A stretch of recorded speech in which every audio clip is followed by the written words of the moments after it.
All right, let's get into it. We're about to decode one of life's greatest mysteries, right? How to tell your cat you love them, but in a language they can actually understand. It's time to become fluent in feline. So let me ask you this. Does your cat really know you love them? I mean, you probably think so. We give them food, a warm place to sleep, plenty of cuddles, but let's be honest, it's usually on our terms. What if all our very human ways of showing affection are just getting completely lost in translation? And this is the crucial shift in thinking we really need to make. See, for our cats, love isn't just some big fuzzy feeling. It's not about grand gestures or big emotional displays. It's a language that's built on trust, on safety, and on some very specific actions. To really say I love you, we have to learn their dialect. So let's dive right in. To truly speak cat, we first have to get a handle on the grammar of their communication. And that means seeing the world from their totally unique and honestly pretty fascinating perspective. So what exactly is feline affection? Well, you can think of it as this whole system of subtle cues and consistent routines. It's less of a spontaneous emotion and more like a carefully built structure. And the key building blocks are always trust, comfort, and safety. Every single thing we do either adds to that structure or kind of weakens it. And that whole structure, it's built on one core foundation, trust. Before we can even get to the active I love yous, our cat's entire world has to constantly whisper to them, you are safe here. And let me tell you, this part is absolutely non-negotiable. Without it, nothing else is going to work. Now, this foundation is built on some really simple but powerful habits. First up, a strict feeding schedule. I know, it sounds almost too basic, but for an animal with predator instincts, knowing when food is coming is huge. It means survival and security. It tells them you're a reliable provider, which is one of the deepest forms of trust you can build. And second, respect their safe spaces. You know that cardboard box they love, or that spot under the bed? That's their zone. By never forcing them out, you're saying, I respect you and I respect your need to feel secure. In their world, that is a massive expression of love. All right, so once we have that foundation of trust getting nice and solid, we can move on to actually translating our affection. This is the fun part, where we learn to stop acting like a human and start communicating like a cat. And this little chart is a perfect example of that mindset shift. Our human instinct might be to just scoop our cat up for a big, tight hug.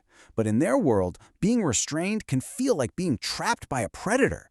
The feline equivalent, the thing that communicates that same warmth, is a slow, deliberate blink. Same goes for our voice.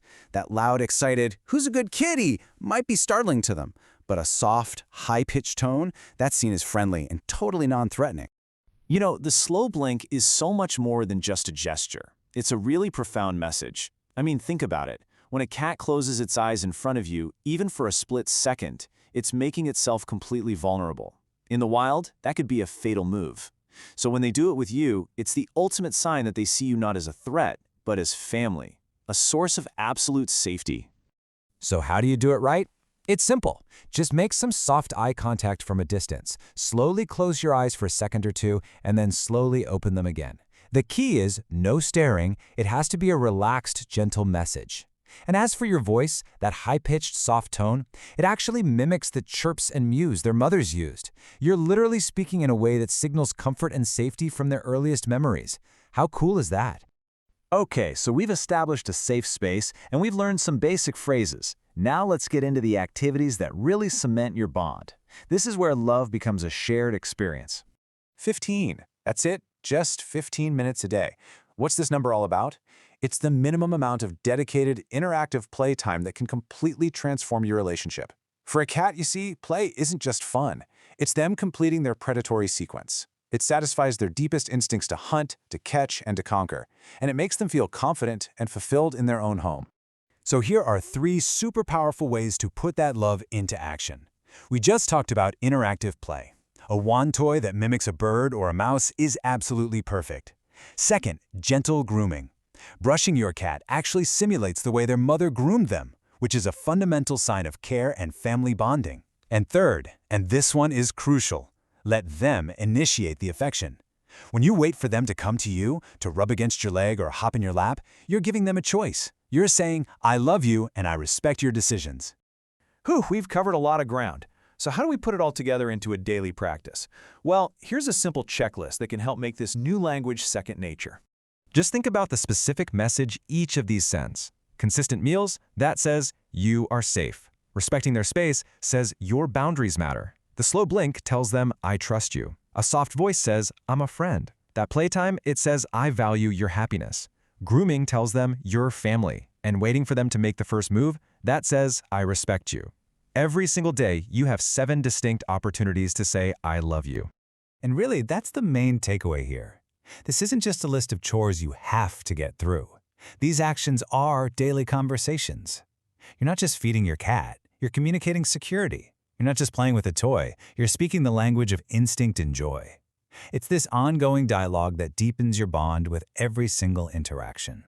So I'll leave you with this question to think about. Looking at this list, what's one new word from this feline dictionary you're going to try out tomorrow? Are you going to master the slow blink? Or maybe finally schedule in that 15 minutes of playtime? The conversation starts now.